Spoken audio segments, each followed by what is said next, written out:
ನಿಮ್ಮಲ್ಲಿ business mind, communication skills ಮತ್ತೆ ಜನರನ್ನ ಹೇಗೆ ಕನ್ವಿನ್ಸ್ ಮಾಡಬೇಕು ಅನ್ನೋ ನಾಲೆಡ್ಜ್ ಇದೆಯಾ?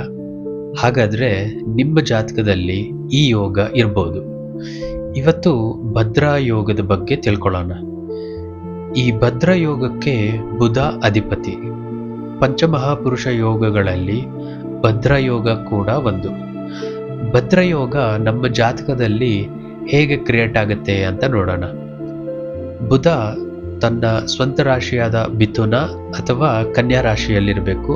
ಜೊತೆಗೆ ಅದು ಲಗ್ನದಿಂದ ಕೇಂದ್ರ ಸ್ಥಾನದಲ್ಲಿರಬೇಕು. ಅಂದರೆ ಲಗ್ನದಲ್ಲಿರಬೇಕು ಅಥವಾ ಲಗ್ನದಿಂದ 4th ಹೌಸ್ ಅಥವಾ ಲಗ್ನದಿಂದ 7th ಹೌಸ್ ಅಲ್ಲಿರಬೇಕು ಅಥವಾ ಲಗ್ನದಿಂದ 10th ಹೌಸ್ ಅಲ್ಲಿ ಇರಬೇಕು. ಆಗ ಈ ಭದ್ರ ಯೋಗ ಕ್ರಿಯೇಟ್ ಆಗುತ್ತೆ. ಉದಾಹರಣೆಗೆ ಮಿಥುನ ಲಗ್ನದವರಿಗೆ ಬುಧ ಲಗ್ನದಲ್ಲೇ ಇರಬೇಕು. ಅದು ಫಸ್ಟ್ ಹೌಸ್ ಆಗಿರೋದ್ರಿಂದ ಭದ್ರ ಯೋಗ ಕ್ರಿಯೇಟ್ ಆಗುತ್ತೆ. ಆಮೇಲೆ ಬುಧ ಕನ್ಯಾ ರಾಶಿಯಲ್ಲಿರಬೇಕು ಅಂತಂದ್ರೆ ಲಗ್ನದಿಂದ ಚತುರ್ಥ ಕೇಂದ್ರ ಸ್ಥಾನದಲ್ಲಿದ್ದಂಗೆ. ಜೊತೆಗೆ ಅದು ಉಚ್ಚ ಸ್ಥಾನ ಹಾಗೂ ಬುಧನಿಗೆ ಸ್ವಕ್ಷೇತ್ರ, ಅಲ್ಲೂ ಕೂಡ ಭದ್ರ ಯೋಗ ಕ್ರಿಯೇಟ್ ಆಗುತ್ತೆ. ನೆಕ್ಸ್ಟು ಕನ್ಯಾ ಲಗ್ನದವರಿಗೆ ಬುಧ ಕನ್ಯಾ ಲಗ್ನದಲ್ಲೇ ಇರಬೇಕು. ಯಾಕೆ ಅಂತಂದ್ರೆ ಒಂದು ಸ್ವಂತ ರಾಶಿ, ಜೊತೆಗೆ ಲಗ್ನದಲ್ಲೇನೆ ಬುಧ ಇರ್ತಾನೆ ಹಾಗೂ ಉಚ್ಚ ಸ್ಥಾನದಲ್ಲಿರೋದ್ರಿಂದ ಭದ್ರ ಯೋಗ ಕ್ರಿಯೇಟ್ ಆಗುತ್ತೆ. ನೆಕ್ಸ್ಟು ಧನುರ್ಲಗ್ನದವರಿಗೆ ಬುಧ ಸಪ್ತಮ ಕೇಂದ್ರ ಸ್ಥಾನ ಆದ್ರೆ ಮಿಥುನ ರಾಶಿ ಆಗುತ್ತೆ.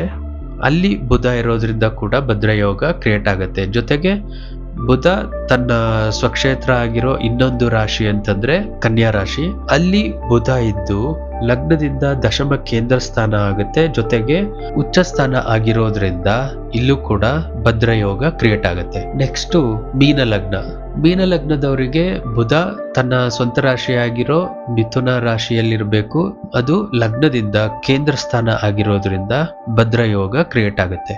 ನೆಕ್ಸ್ಟ್ ಮೀನ ಲಗ್ನದವರಿಗೆ ಕನ್ಯಾ ರಾಶಿಯಲ್ಲಿ ಬುಧ ಇರಬೇಕು. ಬುಧನಿಗೆ ಕನ್ಯಾ ರಾಶಿ ಉಚ್ಚ ಸ್ಥಾನನೂ ಹೌದು, ಹಾಗೆ ಸ್ವಕ್ಷೇತ್ರನೂ ಹೌದು, ಹಾಗೆ ಲಗ್ನದಿಂದ ಸಪ್ತಮ ಕೇಂದ್ರದಲ್ಲಿರೋದ್ರಿಂದ ಭದ್ರ ಯೋಗ ಕ್ರಿಯೇಟ್ ಆಗುತ್ತೆ. ಈಗ ಭದ್ರ ಯೋಗದ ಫಲಗಳು ಏನು ಅಂತ ನೋಡೋಣ.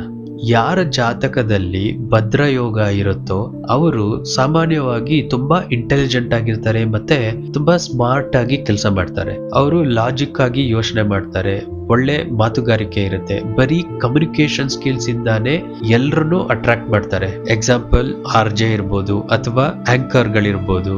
ಇವರು ಎಂತ ಸಿಚುಯೇಷನ್ ಅಲ್ಲಿದ್ರೂ ಕೂಡ ಜನರನ್ನ ಕನ್ವಿನ್ಸ್ ಮಾಡೋ ಅಂತ ಸ್ಕಿಲ್ ಇವರಲ್ಲಿರುತ್ತೆ. ಇವರು ಅಕೌಂಟೆಂಟ್ ಆಗಿ ಕೆಲಸ ಮಾಡಬಹುದು, ಅಥವಾ ಸೇಲ್ಸ್ ಅಥವಾ ಮಾರ್ಕೆಟಿಂಗ್ ಅಲ್ಲಿ ಕೆಲಸ ಮಾಡಬಹುದು, ಟೀಚಿಂಗ್ ಪ್ರೊಫೆಷನಲ್ ಆಗಿ ತಗೋಬಹುದು, ಅಥವಾ ಕನ್ಸಲ್ಟೆಂಟ್ ಆಗಿ ವರ್ಕ್ ಮಾಡಬಹುದು, ನ್ಯೂಸ್ ಆಂಕರ್ ಆಗ್ಬೋದು, ಜೊತೆಗೆ ಜರ್ನಲಿಸ್ಟ್ ಆಗಿ ಕೂಡ ಕೆಲಸ ಮಾಡಬಹುದು, ರೈಟರ್ ಆಗ್ಬೋದು, ಓನ್ ಬಿಸ್ನೆಸ್ ಮಾಡಬಹುದು, ಅಥವಾ ಬಿಸ್ನೆಸ್ ಮಾಡೋರ್ಗೆ ಅಡ್ವೈಸರ್ ಕೂಡ ಆಗ್ಬೋದು, banking related jobs especially manager ಆಗ್ಬೋದು, ಆಮೇಲೆ ಶೇರ್ ಮಾರ್ಕೆಟ್ ಅನಲಿಸ್ಟ್ ಆಗ್ಬೋದು, ಅಥವಾ ಡೇಟಾ ಅನಲಿಸ್ಟ್ ಆಗ್ಬೋದು, ಆಡಿಟರ್ ಆಗ್ಬೋದು. ಮತ್ತೆ ಗುರು ಹಾಗೂ ಶನಿಯ ಪಾಸಿಟಿವ್ ಸಪೋರ್ಟ್ ಇದ್ರೆ ಇವರು ಲಾಯರ್ ಅಥವಾ ಜಡ್ಜ್ ಕೂಡ ಆಗ್ಬೋದು.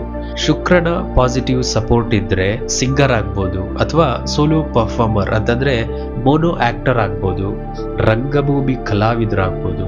ಮತ್ತೆ ಅವರಿಗೆ ವಾಯ್ಸ್ ಮಾಡ್ಯುಲೇಷನ್ ಬಗ್ಗೆ ತುಂಬಾನೇ ಚೆನ್ನಾಗಿ ನಾಲೆಡ್ಜ್ ಇರುತ್ತೆ. ಅಂದ್ರೆ ನಮ್ಮ ಧ್ವನಿಯಲ್ಲಿ ಭಾವನೆಗಳನ್ನ ಹೇಗೆ ಎಕ್ಸ್ಪ್ರೆಸ್ ಮಾಡೋದು ಅನ್ನೋ ಕಲೆ ಇವರಿಗೆ ಇರುತ್ತೆ. ಮತ್ತೆ ಯಾವ ಸಿಚುವೇಶನ್ ಅಲ್ಲಿ ಹೇಗೆ ಮಾತಾಡಬೇಕು ಅನ್ನೋ ನಾಲೆಡ್ಜ್ ಕೂಡ ಇವ್ರಿಗೆ ಗೊತ್ತಿರುತ್ತೆ. ಭದ್ರ ಯೋಗದಲ್ಲಿ ಹುಟ್ಟಿರೋರು ಸಾಮಾನ್ಯವಾಗಿ ಮೆಮೊರಿ ಪವರ್ ಸ್ವಲ್ಪ ಜಾಸ್ತಿ ಇರುತ್ತೆ. ಯಾಕೆಂತಂದ್ರೆ ಬುಧ ಅಧಿಪತಿ ಆಗಿರೋದ್ರಿಂದ.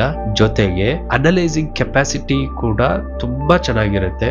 ಬಿಸ್ನೆಸ್ ಮಾಡೋದ್ರಲ್ಲಿ ಇವರು ಎಕ್ಸ್ಪರ್ಟ್ ಆಗಿರ್ತಾರೆ. ಮತ್ತೆ ಇವರು ರೇಡಿಯೋ ಜಾಕಿ ಆಗಿ ಕೆಲಸ ಮಾಡಬಹುದು, ಅಥವಾ ಯೂಟ್ಯೂಬರ್ ಆಗ್ಬೋದು. ಮತ್ತೆ ಗುರುವಿನ ಪಾಸಿಟಿವ್ ಇನ್ಫ್ಲೂಯೆನ್ಸ್ ಇದ್ರೆ ಇವರು ಮೋಟಿವೇಶನಲ್ ಸ್ಪೀಕರ್ ಕೂಡ ಆಗ್ಬೋದು. ಆದ್ರೆ ಬುಧ ಯಾವುದೇ ಅಶುಭ ಗ್ರಹ ಅಂತಂದ್ರೆ ರಾಹು ಕೇತುಗಳಿರ್ಬೋದು, ಅಥವಾ ರವಿ ಕುಜ ಶನಿ ಇವರ ನೆಗೆಟಿವ್ ಇನ್ಫ್ಲೂಯೆನ್ಸ್ ಇದ್ರೆ ಈ ಯೋಗದ ಫಲಗಳು ಕಡಿಮೆ ಆಗುತ್ತೆ.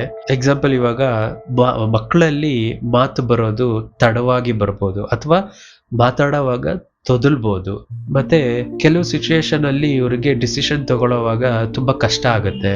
ಮತ್ತೆ ಕಮ್ಯುನಿಕೇಶನ್ ಅಲ್ಲಿ ಆಗಾಗ ತೊಂದರೆ ಆಗ್ತಿರುತ್ತೆ.